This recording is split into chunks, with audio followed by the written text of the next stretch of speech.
आत्मा चैनल देख रहे सभी दर्शकों का मैं नलिनी स्वागत करती हूं। आइए बढ़ते हैं आज के धार्मिक और सामाजिक समाचारों की ओर। आत्मकुल कमल दिवाकर भोले बाबा पूज्य गुरुदेव श्री रतन मुनि जी महाराज साहेब, ग्रामोद्वारक पूज्य गुरुदेव श्री क्रांति मुनि जी महाराज साहेब, 311 उपवास आराधिका तपाचार्य तपचक्रेश्वरी श्री मोहन माला जी महाराज साहेब, संथारा साधिका आगम ज्ञाता प्रवचन प्रभाविका तपोमूर्ति मम आराध्या गुरनी मैया श्री अलका जी महाराज साहेब, सिद्धांताचार्य की अंतेवासी सुशिष्या ओजस्वी वक्ता मौन साधिका वर्षित तप आराधिका रतन ज्योति मधुर वक्ता पूज्य गुरुनी मैया श्री मनीषा जी महाराज साहेब, सिद्धांताचार्य मंगल गौरव श्री प्राप्ति जी महाराज साहेब ठाणे 2 टोमरी में विराजमान है। महाराज साहेब का आगामी 2022 का चातुर्मास नूरवाला रोड लुधियाना में होने जा रहा है और महाराज साहेब का चातुर्मास हेतु प्रवेश 2 जुलाई 2022 को होने जा रहा है। लुधियाना से कैमरामैन बलविंदर के साथ नलिनी की रिपोर्ट। तेरा पंथ के आचार्य श्री महाश्रमण जी के सुशिष्य मुनि श्री स्वस्ति कुमार जी महाराज साहेब, सहव्रती मुनि श्री सुपार्श्व कुमार जी महाराज साहेब राजस्थान के नागौर जिले में स्थित लाडनू गांव से विहार करते हुए पंजाब के विभिन्न क्षेत्रों से गुजरते हुए हिमाचल प्रदेश शिमला तक पधारे और पूर्णागढ़ चंडीगढ़ होते हुए लुधियाना पधारना हुआ और सन 2022 इस वर्ष का चातुर्मास जगरांव में है। महाराज साहेब जी का जगरांव से पूर्व का चातुर्मास राजस्थान के बाड़मेर जिले में था। इस वर्ष लगभग 1300 किलोमीटर की पदयात्रा करते हुए मुनि श्री स्वस्ति कुमार जी महाराज साहेब थाना 2 जगरांव पहुंचकर 4 महीने वहां की श्रावक समाज को प्रवचन सेवा ध्यान जप आदि के माध्यम से लोगों को लाभान्वित करेंगे। आचार्य श्री महाश्रमण जी की आज्ञा से हम चलते हैं और उन्होंने हमारा चतुर्मास इस वर्ष का जगरांव के अंदर फरमाया है। तो जगरांव के अंदर हम लगभग 6 तारीख को वहाँ पर प्रवेश करेंगे और भवन के अंदर लगभग 9 तारीख को हमारा वहाँ पर प्रवेश होगा।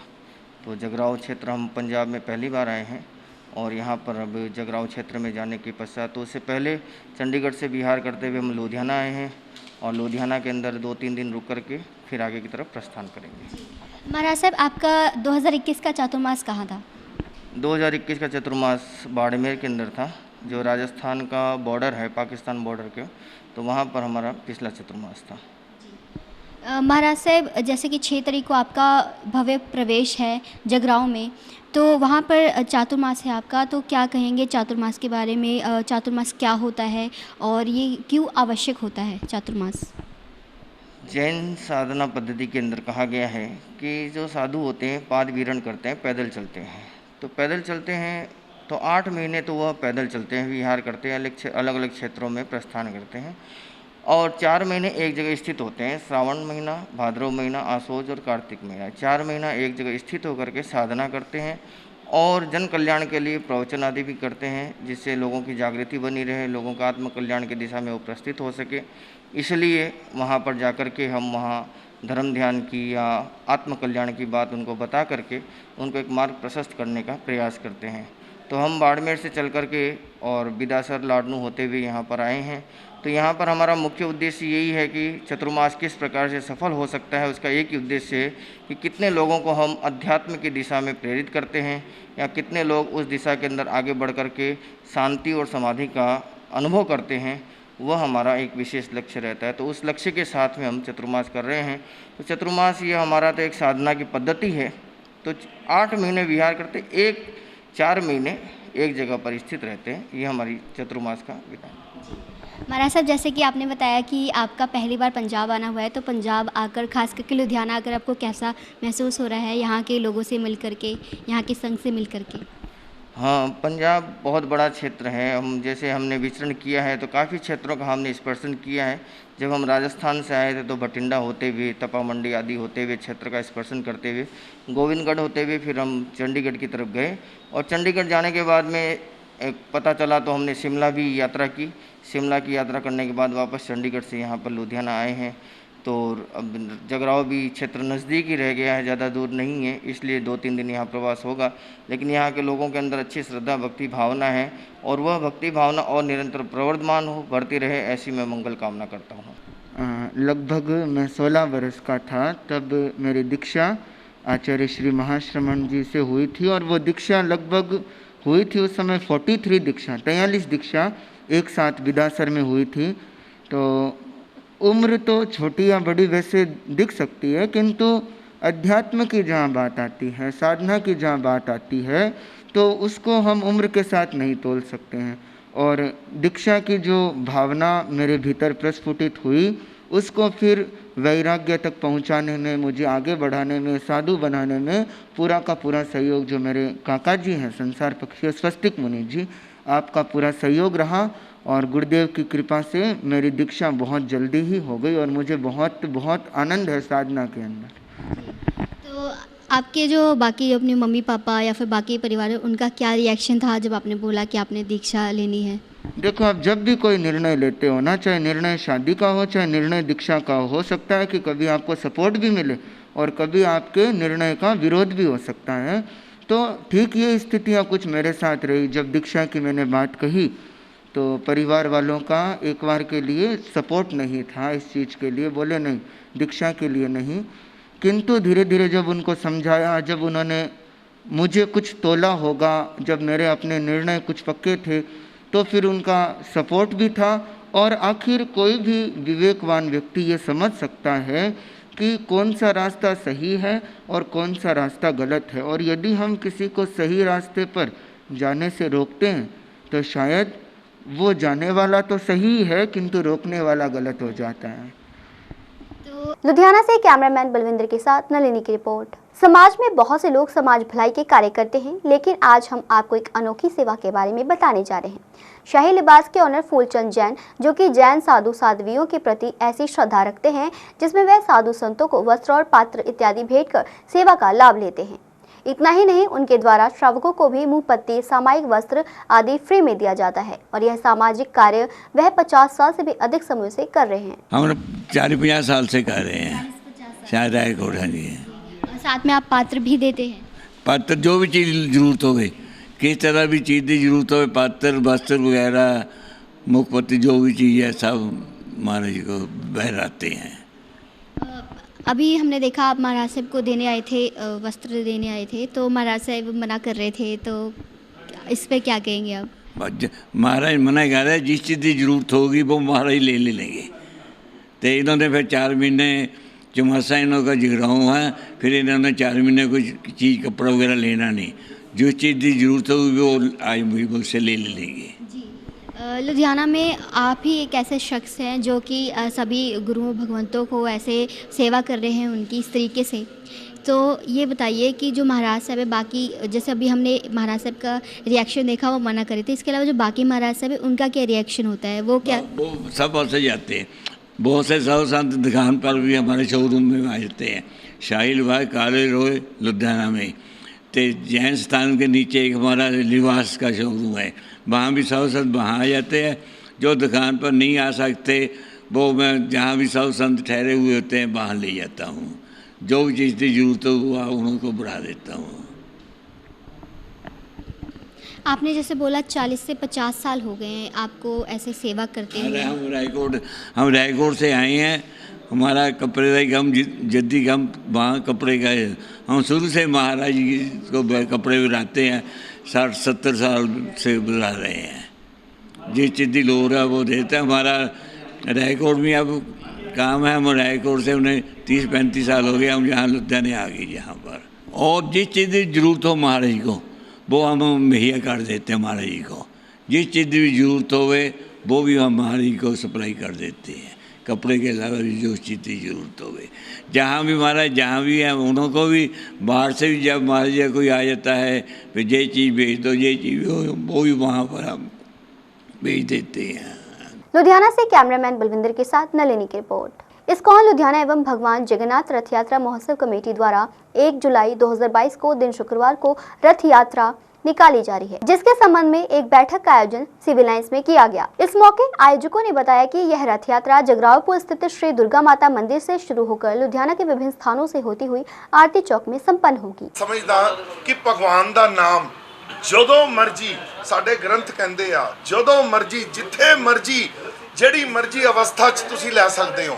ਇਸ ਲਈ ਇਹ ਜਿਹੜਾ ਭਗਵਾਨ ਦਾ ਅਸੀਂ ਆਯੋਜਨ ਕਰ ਰਹੇ ਆ ਔਰ ਪਹਿਲੇ ਵੀ ਜਿਹੜੇ ਆਯੋਜਨ ਕੀਤੇ ਆ ਕਿਤੇ ਕੋਈ ਵੀ ਮਤਭੇਦ ਨਹੀਂ ਹੈਗਾ, ਲੇਕਿਨ ਫਿਰ ਵੀ ਅਸੀਂ ਇਸ ਅਸ਼ਾढ़ ਮਾਸ ਦੀ ਸ਼ੁਕਲ ਪਕਸ਼ ਦੀ ਦਿੱਤਿਆ ਤਿਥੀ ਨੂੰ ਭਗਵਾਨ ਜਗਨਨਾਥ ਜੀ ਨੂੰ ਰੱਥ ਤੇ ਵਿਰਾਜਮਾਨ ਕਰ ਰਹੇ ਆ। ਇਹ ਸਾਡਾ ਸੁਭਾਗਿਆ ਹੀ कि असी उस दिन भगवान दे दर्शन करांगे। और ਹੈ। ਇਹਦੇ ਵਿੱਚ ਪੰਜਾਬ ਸਰਕਾਰ ਦੇ ਸਪੀਕਰ ਸਾਹਿਬ ਤੇ ਹੋਰ 2-4 ਮੰਤਰੀ ਸਾਹਿਬ ਆਉਗੇ ਜਿਨ੍ਹਾਂ ਨੇ ਆਪਣੀ ਕਨਫਰਮੇਸ਼ਨ ਦਿੱਤੀ ਆ, ਔਰ ਪੰਜਾਬ ਲੁਧਿਆਣਾ ਤੋਂ ਸਾਰੇ ਐਮਐਲਏ ਸਾਹਿਬਾਨ ਆਉਗੇ, ਔਰ ਜਗਰਾਉਂ ਤੋਂ ਐਮਐਲਏ ਸਾਹਿਬ, ਇਹ ਸੰਗਰੂਰ ਤੋਂ ਐਮਐਲਏ ਸਾਹਿਬ, ਔਰ ਇੱਧਰ ਗਿੱਦੜਬਾਹਾ ਤੋਂ ਕਈ ਐਮਐਲਏ ਸਾਹਿਬ ਆਉਗੇ।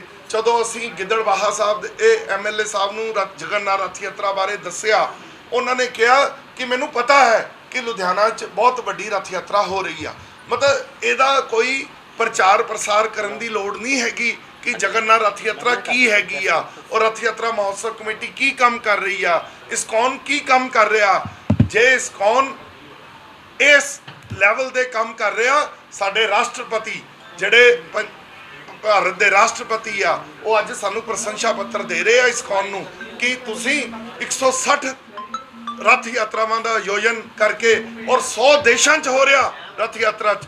ਪਿਛਲੇ ਦਿਨੋਂ ਮੈਂ ਬਾਕੂ ਦੇ ਵਿੱਚ ਅਜ਼ਰਬੈਜਾਨ 'ਚ ਸੀਗਾ ਜਿੱਥੇ 90% ਮੁਸਲਿਮ ਆਬਾਦੀ ਆ, ਉੱਥੇ ਲੋਕਾਂ ਨੇ ਸਨਾਤਨ ਧਰਮ ਦੀਆਂ ਮਾਲਾ ਕੰਠੀਆਂ ਪਾਈਆਂ ਹੋਈਆਂ ਔਰ ਧੋਤੀ ਪਾ ਕੇ ਸਾਡੇ ਭਗਵਾਨ ਸ਼੍ਰੀ ਕ੍ਰਿਸ਼ਨ ਦਾ ਪ੍ਰਚਾਰ ਪ੍ਰਸਾਰ ਕਰ ਰਿਹਾ। ਇਹ ਸਾਡੇ ਲਈ ਬਹੁਤ ਵੱਡੀ ਔਰ ਬੜੇ ਫਖਰ ਦੀ ਗੱਲ ਆ ਕਿ ਜਿਹੜੇ ਮੁਸਲਮਾਨ ਆ ਉਹ ਵੀ ਸਨਾਤਨ ਧਰਮ ਦੇ ਨਾਲ ਜੁੜੇ ਹੋਏ ਆ। ਅਸੀਂ ਹਿੰਦੂ ਤਾਂ ਕੀ ਕਰ ਸਕਦੇ ਆ, ਲੇਕਿਨ ਮੁਸਲਮਾਨ ਕਰ ਰਹੇ ਆ, ਈਸਾਈ ਕਰ ਰਹੇ ਆ। ਇਹ ਸਾਰਾ ਸ਼ਿਲਾ ਪ੍ਰਭੁਪਾਦ ਜੀ ਦੀ ਦੇਣ ਆ। ਮੈਂ ਸਮਝਦਾ ਕਿ ਸਾਨੂੰ ਇਹ ਤਿਉਹਾਰ ਰਲ ਮਿਲ ਕੇ ਮਨਾਉਣਾ ਚਾਹੀਦਾ, ਕਿਸੇ ਕੰਟਰੋਵਰਸੀ 'ਚ ਨਾ ਪਈਏ। ਸਾਨੂੰ ਭਗਤੀ ਦੇ ਨਾਲ ਭਗਤੀ ਦਾ ਸੰਦੇਸ਼ ਇਸ ਮੀਡੀਆ ਦੇ ਥਰੂ ਦਈਏ, ਨਾ ਕਿ ਕੋਈ ਕੰਟਰੋਵਰਸੀ ਦਾ ਸੰਦੇਸ਼ ਦਈਏ। भैया ਤੁਸੀਂ ਬਾਅਦ ਗੱਲ ਕਰ ਲਾਂਗੇ, ਬਾਅਦ ਗੱਲ ਕਰ ਲਾਂਗੇ, ਉਹਨੇ ਬਾਅਦ ਗੱਲ ਕਰ ਲਾਂਗੇ ਭਈਆ, ਬਾਅਦ ਗੱਲ ਕਰ ਲਾਂਗੇ। ਮੈਂ ਇੱਥੇ ਲੋਕ ਪਰੰਪਰਿਕ ਤਰੀਕੇ ਨਾਲ ਪਿਛਲੇ ਕਈ ਸਾਲਾਂ ਤੋਂ ਰਥ ਯਾਤਰਾ ਕੱਢ ਰਹੇ ਆ, ਤੁਹਾਨੂੰ ਲੱਗਦਾ ਕਿ ਤੁਸੀਂ ਉਹਨਾਂ ਨਾਲ ਜੁਆਇਨ ਕਰਕੇ ਇਹ ਰਥ ਯਾਤਰਾ ਨੂੰ ਬੜਾ ਹੋਰ ਵੱਡਾ ਕਰ ਸਕਦੇ ਸੀ? ਇਹ ਉਹਨਾਂ ਦੀ ਸਾਡੀ ਤਾਂ ਨਿਕਲ ਰਹੀ ਆ, ਉਹ ਵੀ ਬਹੁਤ ਵਧੀਆ ਕੰਮ ਕਰ ਰਹੇ ਆ, ਅਸੀਂ ਵੀ ਆਪਣੇ ਲੈਵਲ ਤੇ ਵਧੀਆ ਕੰਮ ਕਰ ਰਹੇ ਆ। ਕੋਈ ਵੀ ਕਿਸੇ ਦਾ ਵੀ ਕੋਈ ਆਪਸ ਦੇ ਵਿੱਚ ਮੇਲ ਨਹੀਂ ਹੈਗਾ। ਸਾਰੇ ਦੋਨੋਂ ਆਪਣੇ ਆਪਣੇ ਲੈਵਲ 'ਚ ਇੱਕ ਪਿਓ ਦੇ 4 ਪੁੱਤਰ ਹੁੰਦੇ ਆ, ਹਰ ਕੋਈ ਆਪਣੇ ਆਪਣੇ ਲੈਵਲ ਤੇ ਮਾਪਿਓ ਦੀ ਸੇਵਾ ਕਰਦਾ। ਉਹ ਵੀ ਬਹੁਤ ਵਧੀਆ ਕੰਮ ਕਰ ਰਹੇ ਆ, ਅਸੀਂ ਵੀ ਆਪਣੇ ਲੈਵਲ ਤੇ ਬਹੁਤ ਵਧੀਆ ਲੁਧਿਆਣਾ ਕੰਮ ਵਿੱਚ ਕਰ ਰਹੇ ਸ਼ਿਵਰਾਤਰੀ ਮਹੋਤਸਵ ਕਮੇਟੀ ਸ਼ਿਵਰਾਤਰੀ ਜੀ ਦੀਆਂ 10 ਸ਼ੋਭਾ ਯਾਤਰਾ ਨਿਕਲਦੀਆਂ। ਇਸੇ ਤਰ੍ਹਾਂ ਹੀ ਜਗਨਨਾਥ जी ਦਾ ਵੈਭਵ ਵਧ ਰਿਹਾ ਹੈ ਲੁਧਿਆਣਾ ਦੇ ਵਿੱਚ। लुधियाना से कैमरामैन विकास के साथ राजेश मेहरा की रिपोर्ट। बीते दिनों पंजाब सरकार द्वारा 12वीं का परिणाम घोषित किया गया था, जिसमें लुधियाना की अर्शप्रीत कौर ने 500 में से 497 अंक हासिल करके पंजाब में पहला स्थान प्राप्त किया और तरनप्रीत कौर ने 500 में से 489 अंक प्राप्त कर 7वां स्थान हासिल किया। इन दोनों विद्यार्थियों को बधाई देने के लिए अकाली आगू और पूर्व चेयरमैन जगबीर सिंह सोखी विद्यार्थियों के घर पहुंचे और विद्यार्थियों की हौसला अफजाई की। ਸਤਿ ਸ਼੍ਰੀ ਅਕਾਲ ਸਾਰਿਆਂ ਨੂੰ। ਮੈਂ ਅਰਸ਼ਦੀਪ ਕੌਰ। ਜਿਵੇਂ ਕਿ ਤੁਸੀਂ ਜਾਣਦੇ ਹੋ ਕਿ ਪੰਜਾਬ ਸਕੂਲ ਸਿੱਖਿਆ ਬੋਰਡ ਦਾ ਰਿਜ਼ਲਟ ਆ ਚੁੱਕਾ ਹੈ ਐਂਡ ਮੈਂ ਪੂਰੇ ਪੰਜਾਬ ਵਿੱਚ ਫਸਟ ਪੋਜੀਸ਼ਨ ਹਾਸਿਲ ਕੀਤੀ ਹੈ ਐਂਡ ਮੇਰੇ ਪਰਸੈਂਟ 99.40 ਬਣਦੇ ਨੇ ਐਂਡ 500 ਚੋਂ 497 ਮਾਰਕਸ ਮਿਲਿਆ। ਕਿੱਦਾਂ ਲੱਗ ਰਿਹਾ ਇੰਨੇ ਲੋਕ ਵਧਾਈਆਂ ਦੇ ਨਾਲ ਰਹੇ? ਕੱਲ੍ਹ ਦਾ ਜਿਹੜਾ ਵਿਆਹ ਵਰਗਾ ਹੀ ਮਾਹੌਲ ਬਣਿਆ ਹੋਇਆ ਵਾ, ਬੱਚਿਆਂ ਲਈ ਕੀ ਕਹਿਣਾ ਚਾਹੁੰਦੇ ਹੋ ਜਿਹੜੇ ਦੇਖਣਗੇ ਤੁਹਾਨੂੰ? ਰਿਜ਼ਲਟ ਸੁਣ ਕੇ ਬਹੁਤ ਹੀ ਜ਼ਿਆਦਾ ਹੈਪੀ ਫੀਲ ਹੋ ਰਿਹਾ, ਬਹੁਤ ਜ਼ਿਆਦਾ ਖੁਸ਼ੀ ਮਹਿਸੂਸ ਹੋ ਰਹੀ ਹੈ, ਆਪਣੇ ਆਪ 'ਤੇ ਪ੍ਰਾਊਡ ਵੀ ਹੋ ਰਿਹਾ ਐਂਡ ਜਿਵੇਂ ਕਿ ਤੁਸੀਂ ਕਿਹਾ ਸਾਰੇ ਹੀ ਬਹੁਤ ਜ਼ਿਆਦਾ ਕੰਗ੍ਰੈਚੁਲੇਟ ਕਰ ਰਹੇ ਨੇ ਐਂਡ ਮੈਂ ਸਾਰਿਆਂ ਨੂੰ ਥੈਂਕ ਯੂ ਕਹਿੰਦੀ ਹਾਂ। ਕੋਈ ਇੱਥੋਂ ਦੇ ਐਮਐਲਏ ਵਗੈਰਾ ਜਾਂ ਕਿਸੇ ਹੋਰ ਜਿਹੜੇ ਸਰਕਾਰ ਦੇ ਵਿੱਚ ਇਸ ਟਾਈਮ ਹੈਗੇ ਨੇ ਲੋਕ, ਉਹਨਾਂ ਵੱਲੋਂ ਵੀ ਕਿਸੇ ਦਾ ਕੋਈ ਆਏ ਇੱਥੇ ਜਾਂ ਵਧਾਈ ਦੇਣ ਜਾਂ ਫੋਨ ਤੇ? ਇੱਥੇ ਤਾਂ ਕੁਝ ਆਏ ਨਹੀਂ ਹੈ, ਲੇਕਿਨ ਟਵਿੱਟਰ 'ਤੇ ਜਾਂ ਫੇਸਬੁੱਕ 'ਤੇ ਸਾਰਿਆਂ ਨੇ ਕੰਗ੍ਰੈਚੁਲੇਟ ਕੀਤਾ ਹੈ ਐਂਡ ਮੈਂ ਉਹਨਾਂ ਦਾ ਵੀ ਸਾਰਿਆਂ ਨੂੰ ਥੈਂਕ ਯੂ ਕਰਦੀ ਹਾਂ। ਕੀ ਕਾਰਨ ਮੰਨਦੇ ਹੋ ਜਿਹੜਾ ਤੁਸੀਂ ਇਹ ਪੋਜੀਸ਼ਨ ਹਾਸਲ ਕੀਤੀ, ਇਹਦੇ ਪਿੱਛੇ ਕਿਹਦਾ ਮੰਨਦੇ ਹੋ ਤੁਸੀਂ ਮੇਨ ਜਿਹੜੀ ਹੈ? ਸਭ ਤੋਂ ਪਹਿਲਾਂ ਤਾਂ ਮੈਂ ਗੋਡ ਦਾ ਥੈਂਕ ਯੂ ਕਰੂੰਗੀ ਬਿਕੋਜ਼ ਅਗਰ ਉਹ ਨਾ ਚਾਹੁੰਦੇ ਤਾਂ ਮੇਰੀ ਪੋਜੀਸ਼ਨ ਕਦੇ ਵੀ ਨਹੀਂ ਸੀ ਆਉਣੀ। ਸੈਕਿੰਡਲੀ ਮੇਰੇ ਟੀਚਰਸ ਪੇਰੈਂਟਸ ਸਾਰਿਆਂ ਨੇ ਬਹੁਤ ਸਪੋਰਟ ਕੀਤਾ ਇਸ ਨੂੰ ਅਚੀਵ ਕਰਨ ਦੇ ਲਈ, ਇਸ ਨੂੰ ਸਾਰਿਆਂ ਨੂੰ ਹੀ ਇਸ ਦਾ ਕ੍ਰੈਡਿਟ ਦਿੰਦੀ ਹਾਂ। ਐਂਡ ਅਗਰ ਤੁਸੀਂ ਹਾਰਡ ਵਰਕ ਦੀ ਗੱਲ ਕਰ ਰਹੇ ਤਾਂ ਹਾਰਡ ਵਰਕ ਇਸ ਲਈ ਬਹੁਤ ਹੀ ਜ਼ਿਆਦਾ ਚਾਹੀਦਾ। ਡੇ ਨਾਈਟ ਤੁਹਾਨੂੰ ਸਟੱਡੀ ਕਰਨੀ ਪਏਗੀ ਐਂਡ ਸਾਰਾ ਕੁਝ ਸੈਕਰੀਫਾਈਸ ਕਰਨਾ ਪੈਂਦਾ, like phone, television, social media ਤੋਂ ਦੂਰ ਰਹਿਣਾ। So and most to hard work. Corona ਕਰਕੇ ਕਾਫੀ ਦੇਰ ਜਿਹੜੇ ਸਕੂਲ ਵਗੈਰਾ ਬੰਦ ਰਹੇ, ਕਿਸ ਤਰ੍ਹਾਂ ਤੁਸੀਂ ਮੈਨੇਜ ਕੀਤਾ ਇਹਨੂੰ? ਆਪਣੀ ਪੜ੍ਹਾਈ ਦੇ ਉੱਪਰ ਇਹ ਚੀਜ਼ਾਂ ਹਾਵੀ ਨਹੀਂ ਹੋਣ ਦਿੱਤੀਆਂ ਤੁਸੀਂ? ਹਾਂਜੀ, ਹੁਣ ਜਿਵੇਂ ਕਿ ਸਾਨੂੰ ਪਤਾ ਹੀ ਹੈ ਕਿ ਲਾਕਡਾਊਨ ਹੋਇਆ ਹੈ ਕਾਫੀ ਟਾਈਮ ਤੱਕ, ਕੁਝ ਕੁ ਮੰਥ ਅਸੀਂ ਆਫਲਾਈਨ ਸਟੱਡੀ ਕੀਤੀ ਹੈ, ਬਾਕੀ ਸਾਰੀ ਆਨਲਾਈਨ ਹੀ ਸਟੱਡੀ ਹੋਈ ਹੈ ਐਂਡ ਉਸ ਵਿੱਚ ਵੀ ਮੇਰਾ ਫੋਕਸ ਇਹ ਹੁੰਦਾ ਸੀ ਕਿ ਆਨਲਾਈਨ ਤੋਂ ਹਟ ਕੇ ਜ਼ਿਆਦਾਤਰ ਜਿਹੜਾ ਸਟ੍ਰੈਸ ਆ ਉਹ ਬੁੱਕਸ ਦੇ ਉੱਪਰ ਕੀਤਾ ਜਾਵੇ, ਬੁੱਕਸ ਨੂੰ ਜ਼ਿਆਦਾ ਫੋਲੋ ਕੀਤਾ ਜਾਵੇ ਐਂਡ ਕਈ ਟੌਪਿਕਸ ਹੁੰਦੇ ਫਿਰ ਜਿਵੇਂ ਮੈਥਮੈਟਿਕਸ ਦੇ ਵਿੱਚ ਨਹੀਂ ਸਮਝ ਆਉਂਦੇ ਸੀ ਤਾਂ ਜਿਵੇਂ YouTube ਹੈ ਜਾਂ ਫਿਰ ਕੋਈ ਹੋਰ ਆਨਲਾਈਨ ਐਪਲੀਕੇਸ਼ਨ ਹੈ ਮੈਂ ਉਹਨਾਂ ਤੋਂ ਵੀ ਸਮਝਦੀ ਸੀ। ਬਾਕੀ ਟੀਚਰਸ ਨੇ ਵੀ ਬਹੁਤ ਸਾਥ ਦਿੱਤਾ। ਉਹ ਹਮੇਸ਼ਾ ਇਹੀ ਕਹਿੰਦੇ ਸੀ ਕਿ ਕੋਈ ਵੀ ਅਗਰ ਕੁਐਰੀ ਜਾਂ ਪ੍ਰੋਬਲਮ ਹੈ ਤੁਸੀਂ ਜਦੋਂ ਮਰਜ਼ੀ ਆ ਕੇ ਸਕੂਲ ਮੈਨੂੰ ਪੁੱਛ ਸਕਦੇ ਹੋ। ਸੋ ਸਾਰਿਆਂ ਲਈ ਤੁਸੀਂ ਆਪਣਾ ਰੋਲ ਮਾਡਲ ਮੰਨਦੇ ਹੋ ਕਿਸੇ ਨੂੰ ਜ਼ਿੰਦਗੀ ਦੇ ਵਿੱਚ? ਹਰੇਕ ਬੰਦੇ ਦਾ ਕੇਮ ਹੁੰਦਾ ਕਿ ਮੈਂ ਇਹਦੇ ਵਰਗਾ ਬਣਨਾ ਹੈਗਾ। ਕੀ ਫਿਊਚਰ ਪਲਾਨ ਹੈਗੇ ਤੁਹਾਡੇ? ਫਿਊਚਰ ਦੇ ਵਿੱਚ ਤਾਂ ਮੈਂ IAS ਆਫਿਸਰ ਬਣਨ ਦੀ ਹੀ ਸੋਚਿਆ ਹੈ। ਐਂਡ ਰੋਲ ਮਾਡਲ ਤਾਂ ਹਾਲੇ ਤੱਕ ਮੈਂ ਕਿਸੇ ਨੂੰ ਇੰਨਾ ਸਾਰਾ ਕਿਸੇ ਨੂੰ ਫੋਲੋ ਨਹੀਂ ਕੀਤਾ। ਤਾਂ ਫਿਲਹਾਲ ਲਈ ਕੱਲ੍ਹ ਨਾਨਕੇ ਘਰ ਸੀਗੇ ਜਦੋਂ ਤੁਹਾਨੂੰ ਇਹ ਪਤਾ ਲੱਗਿਆ ਕਿ ਤੁਸੀਂ ਫਸਟ ਪੋਜੀਸ਼ਨ ਹਾਸਲ ਕੀਤੀ ਹੈ, ਹਾਂਜੀ। ਉੱਥੇ ਕਿਸ ਤਰ੍ਹਾਂ ਦਾ ਮਾਹੌਲ ਰਿਹਾ? ਉੱਥੇ ਵੀ ਸਾਰੇ ਬਹੁਤ ਹੀ ਖੁਸ਼ ਨੇ ਕਿ ਪੋਜੀਸ਼ਨ ਦੀ ਖਬਰ ਉੱਥੇ ਆਈ ਹੈ। ਉੱਥੇ ਸਾਰੇ ਬਹੁਤ ਹੀ ਜ਼ਿਆਦਾ ਖੁਸ਼ ਹੋਏ। ਸਾਰੇ ਹੀ ਬਹੁਤ ਸਾਰਿਆਂ ਨੂੰ ਕੰਗ੍ਰੈਚੁਲੇਟ ਕਰ ਰਹੇ ਸੀ। ਸਕੂਲ ਵੱਲੋਂ ਕੁਝ ਤੁਹਾਨੂੰ ਐਕਸਟਰਾ ਦਿੱਤਾ ਜਾ ਰਿਹਾ? ਹੁਣ ਇਸ ਪੋਜੀਸ਼ਨ ਤੋਂ ਬਾਅਦ ਕੁਝ ਪਤਾ ਲੱਗਿਆ ਕਿ ਸਕੂਲ ਵੱਲੋਂ ਕੀ ਕੀਤਾ ਜਾਏਗਾ? ਸਕੂਲ ਵੱਲੋਂ ਦੇਣਗੇ ਤਾਂ ਉਹ ਸਹੀ, ਲੇਕਿਨ ਹਾਲੇ ਤੱਕ ਉਹਨਾਂ ਨੇ ਕੁਝ ਕਨਫਰਮ ਨਹੀਂ ਕੀਤਾ ਹੈ ਜਾਂ ਫਿਰ ਕਿਵੇਂ। ਐਂਡ ਬਾਕੀ ਦੇਣਗੇ ਤਾਂ ਉਹ। ਜਿਹੜੇ ਤੁਹਾਡੇ ਹਮ ਉਮਰ ਬੱਚੇ ਨੇ ਉਹਨਾਂ ਲਈ ਕੁਝ ਕਹਿਣਾ ਚਾਹੁੰਦੇ ਹੋ ਸਾਡੇ ਮਾਧਿਅਮ ਰਾਹੀਂ? ਮੈਂ ਇਹੀ ਕਹਿਣਾ ਚਾਹੂੰਗੀ ਅਗਰ ਅਸੀਂ ਲਾਈਫ 'ਚ ਕੁਝ ਵੀ ਅਚੀਵ ਕਰਨਾ ਚਾਹੁੰਦੇ ਹਾਂ ਤਾਂ ਸਭ ਤੋਂ ਜ਼ਰੂਰੀ ਹਾਰਡ ਵਰਕ ਹੈ। ਐਂਡ ਸੈਕਿੰਡਲੀ ਅਗਰ ਕੋਈ ਵੀ ਅਗਰ ਆਪਾਂ ਏਮ ਨੂੰ ਅਚੀਵ ਕਰਨਾ ਚਾਹੁੰਦੇ ਹਾਂ ਤਾਂ ਉਹਦੇ ਵਿੱਚ ਡੈਡੀਕੇਸ਼ਨ ਹੋਣੀ ਜ਼ਰੂਰੀ ਆ। ਅਗਰ ਉਸਦੇ ਏਮ ਦੇ ਪ੍ਰਤੀ ਲਾਇਲ ਹੋਵਾਂਗੇ, ਉਸਨੂੰ ਇੱਕ ਮਾਤਰ ਏਮ ਨੂੰ ਹੀ ਆਪਣਾ ਸਾਰਾ ਕੁਝ ਮੰਨਾਂਗੇ ਤਾਂ ਅਸੀਂ ਉਸਨੂੰ ਜ਼ਰੂਰ ਅਚੀਵ ਕਰ ਪਾਵਾਂਗੇ। ਆਖਰੀ ਸਵਾਲ ਹੈ ਜੀ, ਲੜਕੀਆਂ ਨੂੰ ਹਰੇਕ ਜਿਹੜਾ ਆਪਣਾ ਪੁਰਸ਼ ਪ੍ਰਧਾਨ ਸਮਾਜ ਮੰਨਿਆ ਜਾਂਦਾ ਇਹਦੇ ਵਿੱਚ ਲੜਕੀਆਂ ਨੂੰ ਹਮੇਸ਼ਾ ਕਮਜ਼ੋਰ ਮੰਨਿਆ ਜਾਂਦਾ, ਪਰ ਜਦੋਂ ਅਸੀਂ ਸਟੱਡੀ ਦੀ ਗੱਲ ਦੇਖਦੇ ਹਾਂ ਤਾਂ ਹਮੇਸ਼ਾ ਕੁੜੀਆਂ ਹੀ ਬਾਜੀ ਮਾਰਦੀਆਂ ਹੈਗੀਆਂ। ਇਹਦਾ ਕੀ ਕਾਰਨ ਮੰਨਦੇ ਹੋ? ਵੈਸੇ ਤਾਂ ਅੱਜ ਕੱਲ੍ਹ ਹੁਣ ਦੇਖਿਆ ਜਾਵੇ ਤਾਂ ਜਿਹੜਾ ਸੁਸਾਇਟੀ ਹੈ ਕਾਫੀ ਮਾਡਰਨ ਹੋ ਚੁੱਕੀ ਹੈ, ਬਟ ਫਿਰ ਵੀ ਕਈ ਲੋਕ ਅਜਿਹੇ ਹੈਗੇ ਨੇ ਜੋ ਲੜਕੀਆਂ ਨੂੰ ਥੋੜ੍ਹਾ ਘੱਟ ਸਟੱਡੀ ਦੇ ਮਾਮਲੇ ਵਿੱਚ ਅੱਗੇ ਕਰਦੇ ਨੇ, ਜ਼ਿਆਦਾਤਰ ਲੜਕੀਆਂ ਨੂੰ ਕਰਦੇ ਨੇ। ਤਾਂ ਮੈਂ ਉਹਨਾਂ ਨੂੰ ਇਹੀ ਕਹਿਣਾ ਚਾਹੂੰਗੀ ਕਿ ਸਾਨੂੰ ਲੜਕੀਆਂ ਅਤੇ ਲੜਕਿਆਂ ਵਿੱਚ ਕੋਈ ਫਰਕ ਨਹੀਂ ਕਰਨਾ ਚਾਹੀਦਾ। ਦੋਨਾਂ ਨੂੰ ਹੀ ਇਕੁਅਲੀ ਸਟੱਡੀ ਦੇ ਲਈ ਜੋ ਰਾਈਟ ਆ ਉਹ ਦੇਣੇ ਚਾਹੀਦੇ ਹਨ। ਹੁਣ ਜਿਵੇਂ ਦੇਖਿਆ ਜਾ ਹੀ ਰਿਹਾ ਹੈ ਕਿ ਲੜਕੀਆਂ ਜ਼ਿਆਦਾਤਰ ਸਕੋਰ ਕਰਦੀਆਂ ਨੇ ਐਜ਼ ਕੰਪੇਅਰ ਟੂ ਬॉयਜ਼, ਸੋ ਸਾਰਿਆਂ ਨੂੰ ਹੀ ਇਕੁਅਲੀ ਰਾਈਟ ਦੇਣਾ ਚਾਹੀਦਾ। ਹਾਂਜੀ, ਮੇਰਾ ਨਾਮ ਤਰਨਪ੍ਰੀਤ ਕੌਰ ਹੈ ਤੇ ਮੈਂ ਪੰਜਾਬ ਦੇ ਵਿੱਚੋਂ 9ਵਾਂ ਸਥਾਨ ਹਾਸਲ ਕੀਤਾ ਹੈ ਤੇ ਮੇਰੇ 97.80% ਮਾਰਕਸ ਨੇ ਤੇ 500 ਦੇ ਵਿੱਚੋਂ ਮੇਰੇ 489 ਮਾਰਕਸ ਆਏ ਨੇ। ਤੁਸੀਂ ਕੀ ਸੋਚਿਆ ਹੁਣ ਅਗਲੇ ਸਟੱਡੀ ਬਾਰੇ? ਕੀ ਅੱਗੇ ਮੈਂ CA ਬਣਨਾ ਚਾਹੁੰਦੀ ਹਾਂ। CA ਬਣਨਾ ਚਾਹੁੰਦੇ ਹੋ ਤੇ ਇਸ ਤੋਂ ਪਹਿਲਾਂ ਤੁਹਾਡੇ ਜਿਹੜੇ ਪਹਿਲਾਂ ਵੀ ਕਦੇ ਤੁਸੀਂ ਮੈਰਿਟ ਦੇ ਵਿੱਚ ਆਏ ਹੈਗੇ? 10th ਦੇ ਵਿੱਚ ਕਰੋਨਾ ਕਰਕੇ ਸਾਰੀ ਮਿਹਨਤ ਸਾਡੀ ਇੱਦਾਂ ਖਰਾਬ ਹੋ ਗਈ, ਨਹੀਂ ਤਾਂ ਮੈਨੂੰ ਪੂਰਾ ਯਕੀਨ ਸੀ ਮੇਰੀ ਮੈਰਿਟ ਤੱਕ ਪੱਕਾ ਹੋਊਗੀ। ਕੀ ਐਕਸਟਰਾ ਕਲਾਸਿਸ ਵਗੈਰਾ ਵੀ ਸਕੂਲ ਵੱਲੋਂ ਲਗਾਈਆਂ ਜਾਂਦੀਆਂ ਸੀ? ਜਿਸ ਤਰ੍ਹਾਂ ਆਮ ਤੌਰ ਤੇ ਦੇਖਿਆ ਜਾਂਦਾ ਕਿ ਸਕੂਲਾਂ ਵੱਲੋਂ ਵੀ ਹੁਣ ਇੱਕ ਬਿਜ਼ਨਸ ਬਣ ਗਏ ਹੋਏ ਨੇ, ਤੁਹਾਨੂੰ ਵੀ ਕਦੇ ਕਿਹਾ ਗਿਆ ਕਿ ਐਕਸਟਰਾ ਕਲਾਸਿਸ ਜਾਂ ਟਿਊਸ਼ਨ ਵਗੈਰਾ ਤੁਸੀਂ ਲਗਾਓ ਇਸ ਤਰ੍ਹਾਂ ਦਾ? ਨਹੀਂ, ਸਾਡਾ ਸਕੂਲ ਟਾਈਮਿੰਗ ਦੇ ਵਿੱਚ ਬਹੁਤ ਮਿਹਨਤ ਕਰਵਾਉਂਦਾ ਸੀਗਾ ਤੇ ਉਹ ਸਾਡੀ ਸਫਲ ਹੋਈ। ਤੁਸੀਂ ਕੋਈ ਮੈਸੇਜ ਦੇਣਾ ਚਾਹੋ ਬੱਚਿਆਂ ਨੂੰ? ਮੈਂ ਤਾਂ ਇਹੀ ਕਹਿਣਾ ਚਾਹੂੰਗੀ ਵੀ ਕਦੇ ਵੀ ਡੀਮੋਟੀਵੇਟ ਨਹੀਂ ਹੋਣਾ ਚਾਹੀਦਾ, ਹਮੇਸ਼ਾ ਮਿਹਨਤ ਕਰਨੀ ਚਾਹੀਦੀ ਹੈ ਤੇ ਆਪਣਾ ਇੱਕ ਗੋਲ ਪਹਿਲਾਂ ਤੋਂ ਸੈੱਟ ਕਰਨਾ ਚਾਹੀਦਾ ਹੈ, ਤਾਂ ਹੀ ਉਹ ਆਪਾਂ ਨੂੰ ਮਿਲਦਾ ਹੈ। Thank you. ਅੱਜ ਬੜੀ ਮੈਂ ਸਮਝਦਾ ਕਿ ਖੁਸ਼ੀ ਭਰਿਆ ਦਿਨ ਹੈ। ਮੇਰੇ ਆਪਣੇ ਇਲਾਕੇ ਦੀਆਂ ਬੱਚੀ ਅਰਸ਼ਦੀਪ ਕੌਰ ਸਰਦਾਰ ਗੁਰਮੀਤ ਸਿੰਘ ਦੀ ਬੇਟੀ ਹੈ, ਜਿਨ੍ਹਾਂ ਦੇ ਗ੍ਰਹਿ ਵਿਖੇ ਆਪਾਂ ਬੈਠੇ ਹਾਂ। ਇਹ ਪੰਜਾਬ ਭਰ ਦੇ ਵਿੱਚੋਂ ਪਹਿਲੇ ਨੰਬਰ ਦੇ ਉੱਤੇ ਇਹਨੇ ਆਪਣੀ ਪੋਜੀਸ਼ਨ ਹਾਸਲ ਕੀਤੀ ਹੈ ਔਰ ਬੇਟੀ ਤਰਨਪ੍ਰੀਤ ਕੌਰ ਸਰਦਾਰ ਇੰਦਰਜੀਤ ਸਿੰਘ ਦੀ ਬੇਟੀ ਹੈ, ਜਿਨੇ 7ਵੀਂ ਪੋਜੀਸ਼ਨ ਹਾਸਲ ਕੀਤੀ ਹੈ। ਇਹਨਾਂ ਦੋਨੋਂ ਬੱਚੀਆਂ ਨੂੰ ਇੱਥੇ ਆ ਕੇ ਸਨਮਾਨਿਤ ਕਰਕੇ ਮਨ ਨੂੰ ਖੁਸ਼ੀ ਤਾਂ ਮਿਲੀ ਹੈ ਔਰ ਇਸ ਗੱਲ ਦੀ ਵੱਡੀ ਖੁਸ਼ੀ ਹੋਈ ਹੈ ਕਿ ਇਹਨਾਂ ਬੱਚੀਆਂ ਨੇ ਆਪਣੇ ਬੜੇ ਸੀਮਤ ਸਾਧਨਾਂ ਵਿੱਚੋਂ ਔਰ ਸਾਡੇ ਇਲਾਕੇ ਦੇ ਸਕੂਲ, ਮੈਂ ਸਮਝਦਾ ਕਿ ਤੇਜਾ ਸਿੰਘ ਸੁਤੰਤਰ ਸੀਨੀਅਰ ਸੈਕੰਡਰੀ ਸਕੂਲ ਸਵਰਗੀ ਸਰਦਾਰ ਗੁਰਬਚਨ ਸਿੰਘ ਜੀ ਗਰੇਵਾਲ ਸਾਹਿਬ ਨੇ ਸ਼ੁਰੂ ਕੀਤਾ ਸੀ। ਮੇਰੇ ਉਹ ਬੜੇ ਪਰਮ ਮਿੱਤਰ ਰਹੇ ਨੇ ਔਰ ਉਹਨਾਂ ਦੇ ਸਕੂਲ ਨੇ ਹਮੇਸ਼ਾ ਨਾਮਣਾ ਖੱਟਿਆ ਔਰ ਇਹ ਦੋਨੋਂ ਹੋਣਹਾਰ ਬੱਚੀਆਂ ਵੀ ਉਹ ਸਕੂਲ ਦੀਆਂ ਵਿਦਿਆਰਥਣਾਂ ਨੇ ਔਰ ਦੋਨਾਂ ਨੇ ਪਹਿਲੀ ਔਰ 7ਵੀਂ ਪੋਜੀਸ਼ਨ ਹਾਸਲ ਕਰਕੇ ਸਮੁੱਚੇ ਪੰਜਾਬ ਦੇ ਵਿੱਚ ਜਿੱਥੇ ਆਪਣਾ ਨਾਮ ਰੌਸ਼ਨ ਕੀਤਾ, ਮਾਤਾ ਪਿਤਾ ਦਾ ਨਾਮ ਰੌਸ਼ਨ ਕੀਤਾ, ਇੱਕ ਸੁਨੇਹਾ ਦਿੱਤਾ ਉਹਨਾਂ ਸਾਰੀਆਂ ਸਾਡੇ ਬੱਚੀਆਂ ਨੂੰ, ਸਾਡੇ ਸਮਾਜ ਨੂੰ ਕਿ ਮਿਹਨਤ ਕੀਤਿਆਂ ਹਿਮਾਲਾ ਪਰਬਤ ਵੀ ਸਰ ਕੀਤਾ ਜਾ ਸਕਦਾ, ਐਵਰੈਸਟ ਚੋਟੀ ਵੀ ਸਰ ਕੀਤੀ ਜਾ ਸਕਦੀ ਹੈ। ਮੈਂ ਨਾ ਬੱਚੀਆਂ ਨਾਲ ਥੋੜ੍ਹੀ ਦੇਰ ਲਈ ਇੰਟਰੈਕਟ ਕੀਤਾ ਹੈ ਕਿਉਂਕਿ ਇਹਨਾਂ ਦੇ ਪਿਤਾ ਜੀ ਸਰਦਾਰ ਇੰਦਰਜੀਤ ਸਿੰਘ, ਮੇਰਾ ਵੀਰ ਅਮਰਦੀਪ ਔਰ ਗੁਰਮੀਤ ਸਿੰਘ, ਅਸੀਂ ਬੜੇ ਪੁਰਾਣੇ ਸਾਥੀ ਵੀ ਹਾਂ। ਅਸੀਂ ਇੱਕ ਟੀਮ ਵਜੋਂ ਸਮਾਜ ਸੇਵਾ ਵੀ ਕਰਦੇ ਹਾਂ। ਪਰ ਇਹਨਾਂ ਬੱਚੀਆਂ ਦੇ ਜਿਹੜੇ ਮੈਨੂੰ ਅਗਲੇ ਸੁਪਨੇ ਜੋ ਇਹਨਾਂ ਨੇ ਸਰ ਕਰਨੇ ਆ, ਮੰਜ਼ਿਲਾਂ ਸਰ ਕਰਨੀਆਂ। ਅਰਸ਼ਦੀਪ ਕਹਿੰਦੀ ਆ ਕਿ ਉਹ ਸਿਵਲ ਸਰਵਿਸਿਜ਼ ਜਾਣਾ ਚਾਹੁੰਦੀ है। लुधियाना के कैलाश नगर स्थित मांगट कॉलोनी में राजेश कुमार नामक किराएदार द्वारा उसके मकान मालिक धन्ना सिंह पर उसका सामान घर से बाहर रखने का आरोप लगाया गया है, तो वही मकान मालिक धन्ना सिंह ने किराएदार द्वारा कही गई बातों को झूठ बताते हुए किराएदार पर उससे 16 लाख रुपए मांगने के आरोप लगाए हैं। क्या है पूरा मामला, देखिए यह रिपोर्ट। मेरा नाम है राजेश कुमार जी। मैं कोर्ट तो स्टे ऑर्डर लिता है जी रहन वास्ते, ਤਾਂ ਵੀ ਮੇਰੇ ਨਾਲ ਧੱਕਾ ਮੁੱਕੀ ਹੁੰਦੀ ਹੈ ਜੀ। ਮੈਨੂੰ ਗਾਲਾਂ ਕੱਢਦੇ ਨੇ, ਸਾਡੇ ਬੱਚਿਆਂ ਨੂੰ ਤੰਗ ਕਰਦੇ ਨੇ, ਕੁੱਟਦੇ ਨੇ। ਔਰ ਪਿੱਛੇ 50 ਬੰਦੇ ਆਏ ਸੀ, ਬਾਉਂਸਰ ਵੀ ਆਏ ਸੀ। ਮੈਨੂੰ ਘਰੋਂ ਕੱਢਤਾ ਇਹਨਾਂ ਨੇ ਔਰ ਮੇਰੇ ਤੇ ਹੱਥ ਚੱਕਿਆ ਗਿਆ। ਮੇਰੀ ਵਾਈਫ ਨੂੰ ਵੀ ਕੁੱਟਿਆ। ਮੇਰੇ ਬੱਚੇ ਜਗ੍ਹਾ ਦਾ ਮਾਮਲਾ ਹੈ, ਕਿੱਥੇ ਰਹਿੰਦੇ ਹੋ? ਇਹ ਜੀ ਕੈਲਾਸ਼ ਨਗਰ ਰੋਡ ਤੇ ਮਾਂਗਟ ਕਲੋਨੀ ਹੈ ਜੀ।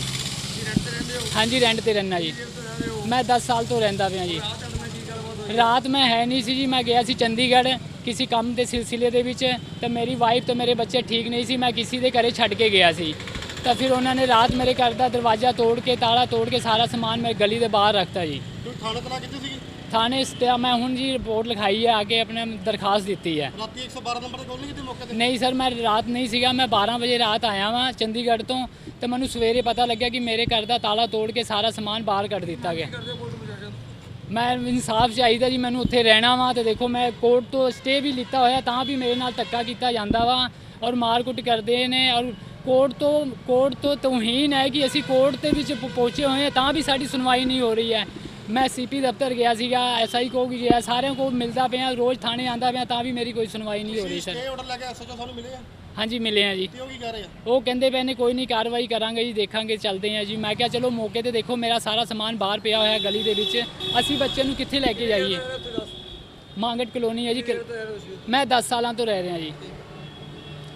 सर मेरा ना तबीयत थोड़ा ना ख़राब हो गई, मैं दवाई चले गए थे सर, और उसके मेरे घर वाले ना चंडीगढ़ चले गए, सिर्फ कोई काम था। फिर मैं दवाई, फिर मैं कोई रिश्तेदार थे उत्थे रुक गए रात, उत्थे रात रुक गए। फिर बच्चे ना फिर आए वहाँ से 12 बजे रात, फिर उनको पता चला, फिर वहाँ से यहाँ आए पुलिस। आपका जो मकान, जो सामान किसी ने बाद निकाला? मकान मालक ने। क्या मांग क्या करते हो पुलिस प्रशासन से आप? इंसाफ चाहिए। इंसाफ चाहिए। मालक मकान धन्ना सिंह, जो कि इत्थे मेरा राजेश कुमार किराएदार आ, वो लॉकडाउन के दौरान में छड्ड गया सी। जदों उसनूं खाली करन नूं कहा ਤਾਂ ਉਹ ਮੇਰੇ ਤੋਂ 16 ਲੱਖ ਦੀ ਮੰਗ ਕਰਦਾ ਸੀ। 15-16 ਲੱਖ ਦੇ ਗਏ, ਕਹਿੰਦਾ ਸਮਝੌਤਾ ਕਰਨਾ, ਕਹਿੰਦਾ ਅਸੀਂ ਬਿਹਾਰੀ ਹੁੰਦੇ ਹਾਂ, ਅਸੀਂ ਤਾਂ ਪੰਜਾਬੀ ਨੂੰ ਸਮਝਦੇ ਕੱਖ ਨਹੀਂ ਹੈਗੇ। ਤੇ ਮੈਂ ਕਹਿੰਦਾ ਤੇਰਾ ਮੁੰਡਾ ਨੇਰੇ ਆਉਂਦਾ ਤੇ ਮੈਂ ਕੁਝ ਵੀ ਕਰ ਸਕਦਾ। ਤੇ ਅਸੀਂ ਰਾਤ ਨੂੰ ਉਹ 1 ਤੋਂ 12 ਤੋਂ 12:30 1 ਦੇ ਦਰਮਿਆਨ ਘਰੇ ਆਉਂਦਾ ਸੀ। ਘਰੇ ਆ ਕੇ मूवी आपदियां TV ला के, उदों गेमां चलदियां ने, TV ला के उच्ची आवाज़ में साडे बच्चों के आले दुआले गेड़े कढ़दा सी। जदों कि असीं उहनूं रोकिया भी ये काम तेरे वास्ते अच्छी नहीं है भी तू भी मैं 16 लाख इहनूं, मैं 15-16 लाख जिहड़ा मंगिया मैं देण नूं तैयार नहीं हैगा। ये साडा कमरा खाली करे। ये जिहड़ा समान कहंदा भी मैं इन्हां ने कढ़िया, मालकवान इत्थे मकालकां ने किसी ने नहीं कढ़िया, वो आप कढ़ के गया। मगरों वो 4 व्हीलर लैण गया, 4 व्हीलर लैके आउण तो बाद उहने आपदा स्विच मोबाइल जिहड़ा बंद कर लिया, क्योंकि भी मेरे नाल कंटैक्ट ना कर सन। असी मंग करते हैं इंसाफ की, भी साढ़े नाल इंसाफ होना। असी इहनूं किराएदार रखण नूं तैयार नहीं। बंदा ये 420 है, ਇਹਦੇ ਨਾਲ 2 होर बंदे आ, एक गुरी रंधावा, एक गुरी रंधावा ते एक अमित मल्होत्रा। वो भी मेरे घर ते कब्जा करन आए सी ते जिहड़े असी उन्हां नूं आपदे ढंग नाल तोरिया। रजेश जिहड़ा कोर्ट ते 2-4 साल तो रह रहा, वो जिवें मर्जी कही जावे मैं इत्थे रहना, पर असीं ये मंनदे हां गल, वो साडे कोल 2-4 साल रहा, विचाले छड्ड भी गया सी। वो जिहड़ा 16-17 लाख की मंग मंगदा, 15-16 की साडे मेरे महल्ले के प्रधान दे नाल मीटिंगां हो चुकियां। वो गवाही ठोक के देण तैयार है जिहड़ी उहनां नाल होई आ। कोई उन्हें साडा सारे महल्ले तो कल्ले बच्चे तो इंटरव्यू ले लो भी उहदे नाल कोई हैगा, सच बोलो। पैर ते झूठ बोलदा, सानू इत्थे कह के मैं मीटिंग में आ जाना तो उत्थे थाने चले जांदा। ਤੁਸੀਂ ਹੁਣ ਬੇਟੇ ਸਮਾਨ ਬਾਹਰ ਰੱਖਿਆ ਹੈ ਪੁਲਿਸ ਨੂੰ? ਅਸੀਂ ਨਹੀਂ ਵਸਿਆ, ਅਸੀਂ ਨਹੀਂ ਰੱਖਿਆ। ਪਾਰਟੀ ਵੱਲੋਂ ਦਰਖਾਸਤ ਆਈ ਹੈ ਜੀ, ਇਹਨੂੰ ਦੇਖ ਰਹੇ ਹਾਂ, ਪੜਤਾਲ ਕਰ ਰਹੇ ਹਾਂ। ਪੜਤਾਲ ਦੇ ਮੁਤਾਬਕ ਜੋ ਵੀ ਕਾਨੂੰਨੀ ਬਣਦੀ ਕਾਰਵਾਈ ਹੋਊਗੀ ਉਹ ਕਰਾਂਗੇ। ਦੋਨਾਂ ਪਾਰਟੀਆਂ ਵੱਲੋਂ ਦਰਖਾਸਤ ਆਈ ਹੋਈ ਆ। ਇੱਕ ਆਪਣੇ ਰਜੇਸ਼ ਨੇ ਤਾਂ ਅੱਜ ਸਾਨੂੰ ਦਰਖਾਸਤ ਦਿੱਤੀ ਆ, ਕਹਿੰਦਾ ਮੇਰੇ ਕੋਈ ਭਾਂਡੇ ਵਗੈਰਾ ਉਹਨਾਂ ਨੇ ਬਾਹਰ ਕੱਢੇ ਨੇ, ਉਹਦੀ ਪੜਤਾਲ ਕਰ ਰਹੇ ਹਾਂ। ਪੜਤਾਲ ਦੇ ਮੁਤਾਬਕ ਜੋ ਕਾਨੂੰਨੀ ਬਣਦੀ ਕਾਰਵਾਈ। ਇਹ ਇੱਕ ਤਾਂ ਜਿਹੜੀ ਮਾਂਗਟ ਕਲੋਨੀ ਦਾ ਮਾਮਲਾ ਹੈਗਾ ਜੀ। ਰਜੇਸ਼ ਨੇ ਅਜੇ ਤੱਕ ਸਾਨੂੰ ਕੋਈ ਰੈਂਟ ਡੀਡ ਨਹੀਂ ਦਿਖਾਇਆ, बाकी ਅਸੀਂ पड़ताल कर रहे हैं। लुधियाना से कैमरामैन सलमान के साथ राजेश मेहरा की रिपोर्ट। जय भोले शंकर लंगर सेवा समिति द्वारा हाईवे पर फोकल पॉइंट के सामने श्री अमरनाथ यात्रा पर जाने वाले श्रद्धालुओं के लिए सालाना लंगर लगाया गया। इस मौके प्रधान इंद्रजीत सिंह मुल्तानी की अगुवाई में नगर निवासियों के सहयोग से यात्रा के खत्म होने तक लगाए जाने वाले विशाल लंगर में रोजाना इस दौरान श्री अमरनाथ यात्रा के लिए जाने वाले श्रद्धालु और हजारों राहगीरों को लंगर का प्रसाद ग्रहण कराया जाएगा। शंकर भगवान की जय। इस साल बाबा अमरनाथ जी स्वामी इन्हां दी जिहड़ी इस साल दी अमरनाथ यात्रा आ बड़े ही धूमधाम नाल मनाई जा रही है। जय भोले शंकर लंगर सेवा समिति वालों पिछले 11 सालों की तरह इस साल भी फोकल पॉइंट इंडस्ट्री एरिया सामने ये हर साल की तरह भंडारा लगाया जाता। ये जोड़ा भंडारा है साडा 24 घंटे यात्रियों वास्ते चलता है। इत्थे यात्रियों के खाने वास्ते चाह बिस्किट, रात रहन वास्ते मैडिकल सिटी जिन्नी भी भोले शंकर जी ने सानू बख्शी हैगी आ सारिਆਂ ਨੂੰ मतलब प्रोवाइड कराने की कोशिश करते हैं। होशियारपुर से जसप्रीत सिंह सैनी की रिपोर्ट। जिला प्रशासनिक परिसर मलिकपुर रोजगार विभाग के अधिकारी रमन ने जानकारी देते हुए कहा कि एक उम्मीदवार हमारे कार्यालय में कानून एवं न्याय मंत्रालय से नियुक्ति पत्र लेकर आया और जब इस नियुक्ति पत्र की अधिकारियों द्वारा पुष्टि की गई तो पाया गया कि यह पत्र नकली व झूठा है। तभी उम्मीदवार ने स्पष्ट कर दिया कि मैंने किसी नौकरी के लिए आवेदन नहीं किया है, लेकिन फिर भी कानून और न्याय मंत्रालय से एक सेवादार पोस्ट करने के लिए एक पत्र आया, उससे पैसे की मांग की गई थी। विभाग ने जब उसकी जांच की तो नियुक्ति पत्र फर्जी निकला। रोजगार अधिकारी ने कहा कि ऐसे फर्जी पत्रों से बचने के लिए कोई भी विभाग नियुक्ति पत्र से पैसे नहीं मांग रहा है। अपना OTT किसी से भी शेयर न करें। नौकरी के नाम पर पैसा मांगने वालों पर संबंधित विभाग में अपनी शिकायत दर्ज करवाएं। नमस्कार जी, अज जिला रोजगार ऑफिस के एक कैंडीडेट साडे कोल आया सीगा सवेरे। उसनों ये अपॉइंटमेंट लैटर मिला सी। ये appointment letter ministry of law and justice का कहा जा रहा है। इस अपॉइंटमेंट लैटर की डिटेल उत्ते जब असीं वैरीफाई किया तो ये जाली पाया गया है। इस विच कैंडीडेट को अपॉइंटमेंट के बाद ट्रेनिंग लिए कुछ पैसे जमा करने लिए कहा गया है। ਜਦੋਂ ਇਸ ਦੇ ਬੈਂਕ ਅਕਾਊਂਟ ਵਗੈਰਾ ਦੀ ਵੈਰੀਫਿਕੇਸ਼ਨ ਕੀਤੀ ਗਈ ਤੇ ਉਹ ਜੋ ਵੀ ਇਹਦੇ 'ਚ ਕਲੇਮ ਕੀਤੇ ਗਏ ਆ ਉਹ ਸਾਰੇ ਝੂਠੇ ਪਾਏ ਗਏ ਆ ਜੀ। ਤੇ ਇਸ ਚੈਨਲ ਰਾਹੀਂ ਅਸੀਂ ਸਾਰੇ ਨੌਜਵਾਨਾਂ ਨੂੰ ਤੇ ਯੂਥ ਨੂੰ ਇਹ ਅਪੀਲ ਕਰਨਾ ਚਾਹੁੰਦੇ ਹਾਂ ਕਿ ਇਸ ਤਰ੍ਹਾਂ ਦਾ ਕੋਈ ਵੀ ਲੈਟਰ ਜੇ ਤੁਹਾਨੂੰ ਮਿਲਦਾ ਹੈ ਜਿਹਦੇ ਵਿੱਚ ਕਿਸੇ ਵੀ ਤਰ੍ਹਾਂ ਦੇ ਪੈਸੇ ਦੀ ਮੰਗ ਕੀਤੀ ਗਈ ਹੈ ਜਾਂ ਤੁਹਾਨੂੰ ਕਿਹਾ ਜਾਂਦਾ ਹੈ ਕਿ ਆਪਣਾ ਜੀਪੇ ਜਾਂ ਇੰਟਰਨੈਟ ਬੈਂਕ ਆਈਡੀ ਜਾਂ OTP वगैरह शेयर करो, कोई भी गवर्नमेंट डिपार्टमेंट इस तरह का काम नहीं करता और अपॉइंटमेंट लैटर्स दे लई कोई भी पैसे की मंग नहीं की जाती कदे भी। इस तरह की कोई भी डिमांड जे तुहानू हुंदी है तो साडी तुहानू ये रिक्वेस्ट है कि संबंधित महकमे विच तुसीं इस दी शिकायत करवाओ और इस धोखाधड़ी तो बचो। पठानकोट से आलोक कुमार की रिपोर्ट। आज के समाचार बस यहीं तक। कल फिर हाजिर होंगे कुछ नए धार्मिक और सामाजिक समाचारों के साथ। तब तक आप बने रहिए आत्मा चैनल के साथ। जय जिनेंद्र।